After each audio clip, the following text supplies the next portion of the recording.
네, 여러분 안녕하세요. 이재준입니다.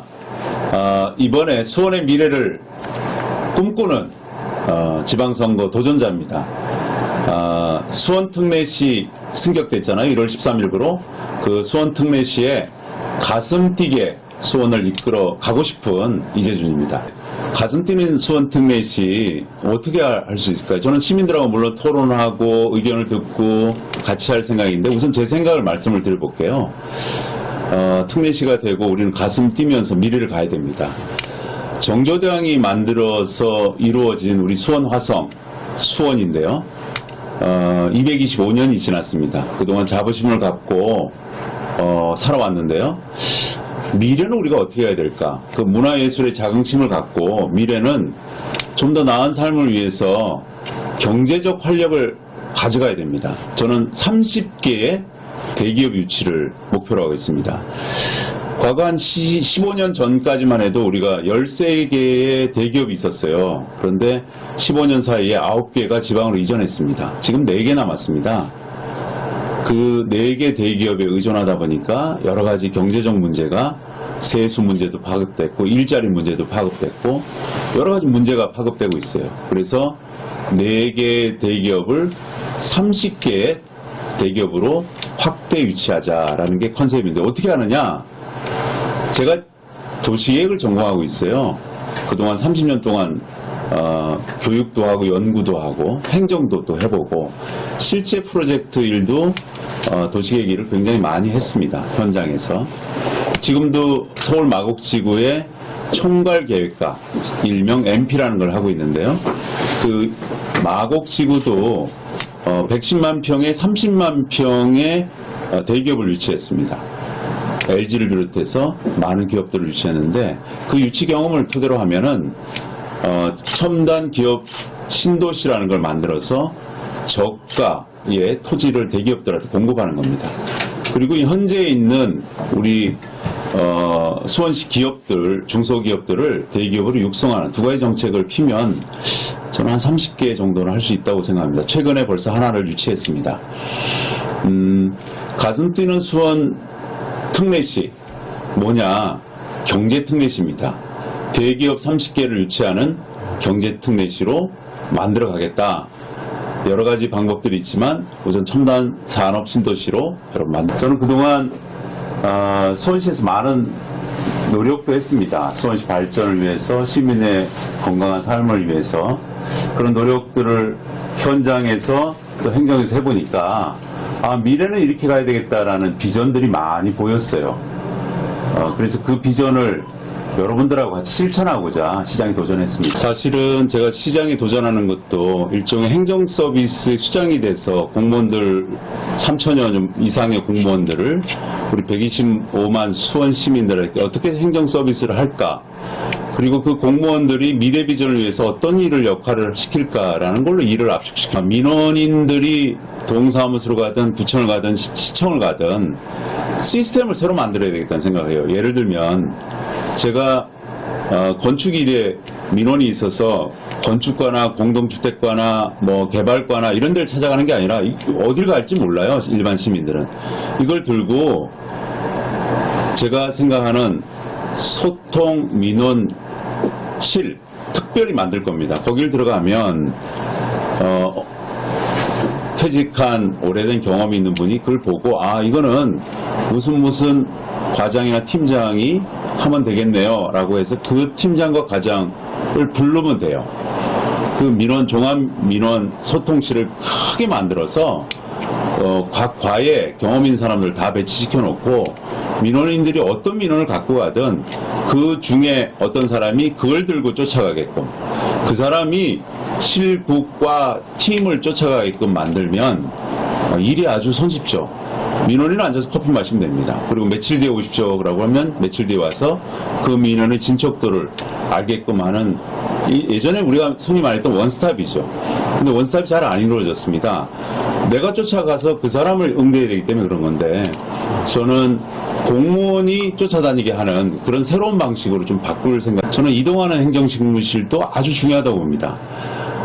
뭐 요즘 메타버스라고 어떤 분이 전국을 다니면서 소통을 하잖아요. 우리 시 안에서도 그게 얼마든지 가능하다고 봅니다. 이동하는 행정집무실을 만들어서 끊임없이 민원이 있는 곳을 찾아다니는 거죠. 민원이 오는 것이 아니라 집행부가 찾아다니는 겁니다. 전화하면 어디로 갈게요? 찾아다니면서 소통. 그래서 원스톱이면서 민원인이 움직이는 게 아니고 공무원이 스스로 움직이고 하는 그런 시스템을 만드는 게 중요하겠다라는 아이디어를 갖고 있습니다. 지금 연구하고 짜고 있는데요. 나중에 여러분들하고 한번 토론해 볼게요. 저는 그게 가능하다고 보는데요. 이제는 사람을 바뀌게 하는 것이 능사가 아니고요. 사람과 시스템을 동시에 바꾸기 위해서 우리가 완전한 서비스 혹은 효율적인 서비스, 행복한 서비스를 해야 될 때가 아닌가 이렇게 생각이 듭니다. 최근에 각종 여론조사의 수원시 현안 중에서 1위를 달리고 있는 게 비행장 이전입니다. 뭐 벌써 10몇 년 동안 이 문제를 갖고 우리가 고심을 했는데 아직도 이루어지지는 않았습니다. 근데 희소식이 있죠. 국토부나 국방부가 이전하는 조짐을 좀 보여주고 있습니다. 주변에 신도시 계획을 했고요. 또 인근 지역의 도시들도 서로 유치하려고 하고 있고, 또 국제 통합 국제공항을 아예 발표했습니다. 국토교통부가. 거기에 우리 화홍지구가 선정이 됐는데, 원래는 그 지역으로 우리가 이전하기로 돼 있었는데 여러 가지 답보 상태입니다. 사실은 제가 도시계획가로 여러 국가, 여러 도시를 많이 방문했는데 수도권에는 대부분 서너 개에서 최대 6, 7개까지 국제공항이 있습니다. 근데 우리나라는 지금 2개밖에 없지 않습니까? 영종도가 있고 김포가 있는데 포화 상태입니다.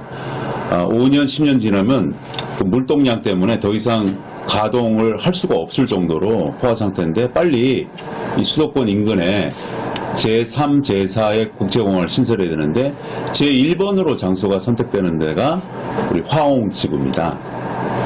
그래서 이미 중앙정부가 여러 가지 판단에 의해서 공항을 이전하는 게, 군공항을 이전하는 게 좋겠다고 판단을 했고, 또 그 지역의 통합 국제공항을, 물류공항 중심의 국제공항을 신설하기로 결정된 마당이기 때문에 이참에 우리가 지혜를 잘 모아서 합의를 해야 됩니다. 그런데 제가 생각하는 공항 이전 방안은 그냥 정치력으로 이렇게 눌러오면 절대 안 됩니다. 왜냐하면 그 지역에 있는 민심을 확인해야 되기 때문입니다. 예전부터 제가 주장한 거는 그 지역, 예를 들면 화성 시민 100명, 또 수원 시민 100명의 이해 당사자들끼리 모여서 6개월이나 1년 동안에 의사결정 권한을 주는 거버넌스로 의사결정을 하자. 만약 그것이 어려워졌을 때는 지금 평택이나 당진에서 요구를 하고 있는데요. 다시 또 하면 됩니다. 화성은 제끼고 그쪽으로 하면 되는데, 저는 이 화성과 수원 시민들이 모여서 진솔한 얘기를 처음부터 끝까지 하면은 합의점이 있을 거라고 생각합니다. 그래서 의사결정을 주는 거버넌스 기구를 통해서 이 문제를 좀 지혜롭게 극복할 수 있다라고 생각하고요. 그 이전하는 지역은 국제공항으로, 또 이전한 지역은 미국의 실리콘밸리처럼 첨단 기업이 잘 들어가서 우리 수도권의 가장 핫한 지역의 기업, 첨단 기업. 뭐 첨단 기업은 여러분 아시겠죠? 반도체, IPBT, CT, ET까지, 에너지까지 포함해서 다양한 기업들을 유치하고 국가가 장려하는 제도를 쓰면, 저는 수원의 공간이 아니라, 화성의 공간이 아니라 우리 전체 대한민국의 공간으로 잘 발전될 수 있는 곳이라고 생각합니다. 여러분 함께 의사결정 권한을 가진 거버넌스로 지혜롭게 이 문제를 해결했으면 좋겠다. 여러분, 소각지역 문제로 요즘 영통지역이 되게 핫하게 시끄럽습니다. 민원의 가장 중심지로 떠오르고 있는데요. 저도 유심히 지금 관찰하고 있어요. 가끔 칼럼을 써서 우리가 21세기 지금 미래에 소각장을 어떻게 바라볼 것인가 라는 것도 가끔 칼럼 썼습니다. 칼럼이 요즘은 이겁니다. 옮길 곳이 있으면 옮겨야 되지만 옮기지 않고도 문제를 해결할 수 있다면 오스트리아 빈의 아주 유명한 예술 작품처럼 만들어진 소각장이나 일본의 그 소각장, 대표적인 두 곳의 소각장이 있는데요. 환경 친화적으로 아예 만들고 거기에서 부산되는 에너지를 주변 지역 주민들이 골고루 혜택을 가질 수 있도록 하면, 물론 공해물질은 없어야죠. 철저하게 단속을 해야죠. 그런 두 가지 문제를 하면 아예 사랑받는 관광지의 소각장으로도 변모할 수가 있고요. 또 이것이 불가능하다면 옮겨야 됩니다. 옮기는 것도 사실은 굉장히 어렵지만 저희가 새로운 도시를 만드는 장소도 있고요. 또 기존의 장소도 몇 군데가 있어요. 근데 그것을 또 아무데나 움직이면 또 님비 현상 때문에 또 지역 전체가 술렁이기 때문에 저는 이 문제는 정말 지혜롭게 가야 된다고 봅니다. 전체 시민의 생각과 영통 주민들의 생각을 동시에 존중하면서 여론을 한번 들어봐야 돼요. 아예 열어놓고 토론을 한번 해봐야 됩니다. 대안은 다 있습니다. 어느 대안이 좋을까요? 라고 열어놓고 하면 이 자리에서도 잘 만들 수가 있고요. 그러니까 리모델링하고 또 새로운 재탄생을 통해서 할 수도 있고 아예 적절하게 옮길 수 있는 방안도 있다고 봅니다. 근데 이거를 행정과 수장이 누군가가 옮기자 말자 이렇게 하는 건 어불성설이라고 보고요. 왜냐하면 수원시 전체의 문제이기 때문에. 근데 이것은 반드시 자명한 일입니다. 앞으로 우리가 좀 더 시간이 가면 갈수록 쓰레기 양은 더 늘어납니다. 그렇기 때문에 이 한 곳에 의지할 수는 없다는 겁니다. 곳곳에 소각장을 만들어야 됩니다. 왜? 인천 매립이 이제 불가능해져 가고 있어요. 쓰레기 자체는 이 도시 안에서 해결해야 됩니다. 그러니까 우리 모두가 그 문제를 열어놓고 다 토론해야 됩니다. 내 집 앞에 소각장이 하나씩 있어야 되는 날이 곧 옵니다. 그걸 염두에 두고 우리가 지혜롭게 만들어갈 수 있다고. 여러분 균형발전 얘기 많이 들으셨죠? 아마 노무현 대통령 이후로 노무현 대통령이 선거공약으로 내서 전국의 균형발전을 이루겠다 이렇게 신행정수도 옮기고 그래서 굉장히 많이 화두가 됐습니다. 여전히 화두입니다. 정부 기구도 있고요. 근데 국가적인 균형발전도 중요하지만 도시 하나의 균형발전도 더 중요합니다. 수원은 균형발전 측면에서 여전히 어려운 측면이 있어요. 서수원이 지금 낙후됐고요.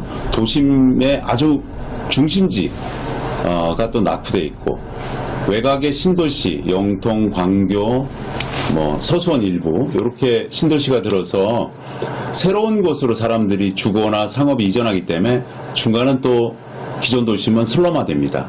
그런 불균형이 균형발전 측면에서 문제가 되는 거거든요. 철학한 데는 점점점 철학하고 발전되는 건 더 발전되니까 이 문제가 좀 정비를 해야 됩니다. 그것이 도시 안에서의 균형발전입니다. 극단적으로 저는 서수원의 지역 전체 균형발전 차원에서 좀 새로운 발전 도약을 필요하고요. 또 도심 안에 중심지 쇠퇴 지역을 새롭게 재생시켜야 됩니다. 이 두 가지 문제를 극복해야 되는데 저는 첫 번째 서수원의 불균형 또 일부 북수원의 불균형을 위해서 비행제한 스마트 폴리스, 제가 일명 스마트 폴리스라고 발전 계획안을 부시장 때 만들었는데 거기서부터 첨단 기업 신도시, 또 율전동에 기존에 계획했던 R&D 사이언스 파크, 그리고 북수원 테크노볼리 이렇게 4개의 서수원과 북수원을 연결하는 첨단 기업 신도시를 만들어야만 균형 발전을 해결할 수 있다고 봅니다. 그리고 이 중간에 있는 그 쇠퇴 지역 이 문제도 해결되는데요. 그는 재개발, 재건축, 또 리모델링, 또 소규모 정비 사업까지 있습니다. 이 4가지 사업을 활성화시키면 그 안에 있는 여러 가지 쇠퇴된 지역을 주민의 조합이나 그 활력에 의해서 스스로 할 수 있습니다. 용적률을 조금씩 올려주고 인센티브를 주고 패스트 빨리 그분들이 할 수 있도록 행정 지원을 해주고 컨설팅을 해주면 빠르게 진행된다고 봅니다. 그래서 불균형 문제를 균형 있게 하려고 그러면 개발할 지역을 좀 더 개발하고 또 이 쇠퇴한 지역을 재생시켜주는 2가지 방법으로 할 수 있다 생각하는데요. 자세한 거는 저의 인터넷 홈페이지 블로그 이런 데 들어와 보십시오. 이미 발표된 것이 많이 있기 때문에 구체적인 정보는 거기 다 있습니다. 수원에 대한 꿈이 있습니다. 수원을 잘 알고 있어요. 30년간 살았고 아이들도 키워보고 시민운동도 여기서 해봤고 대학 교수도 해봤고 또 행정부시장 5년을 해봤어요. 그리고 정치도 5년 해봤습니다. 꽤 많이 했죠. 그런 여러 가지 경험을 토대로 제가 가지는 꿈이 있어요. 좀 더 나은 수원이 눈에 보이는데 그거를 실천해야 되겠다라는 욕심입니다. 또 자신감이 있습니다. 여러분, 근데 그 자신감은 저 혼자만 해서는 안 되고 여러분하고 같이 해야 됩니다. 여러분하고 같이 하면 자신감이 더 올라갈 수 있습니다. 꿈을 꾸는 사람이 행복하다 그랬는데요. 저는 좋은 꿈을 꾸고 있다고 생각합니다. 여러분들이 저한테 그 꿈이 이루어지도록 명령하시고 기도해 주시고 같이 응원해 주시면 이번 그 꿈을 저는 도전하고 잘 이뤄갈 수 있다고 생각합니다. 여러분 요즘 코로나 때문에 너무 힘드시죠? 소상공인들도 제일 힘들고요. 많은 사람들이 하소연하고 있습니다. 어저께 목욕협회를 잠깐 뵀는데요. 손님도 없고 에너지 비용은 엄청 들고 하수대세도 뭐 엄청나게 드는데 1년에 1,000만 원씩 또 어떤 분은 1억씩 손해를 본다 그래요. 우리 모두가 좀 견뎌야 됩니다. 다행인 것은 조금 있으면 이 코로나가 종식될 수도 있다라는 희망을 좀 가져옵니다. 이제 감기처럼 우리 일상화 된다는 얘기죠. 조금 더 우리가 더 견디고 함께 힘을 모으면 극복을 할 수 있을 거라고 봅니다. 그렇지만 우리 주변에 있는 소상공인들 진짜 어려운 분들 한 번 더 눈여겨보시고 좀 도와줬으면 좋겠습니다. 저도 그렇게 할 겁니다. 네, 여러분 이제 준비된 이재준입니다. 여러분과 함께 가겠습니다. 여러분 함께 갑시다.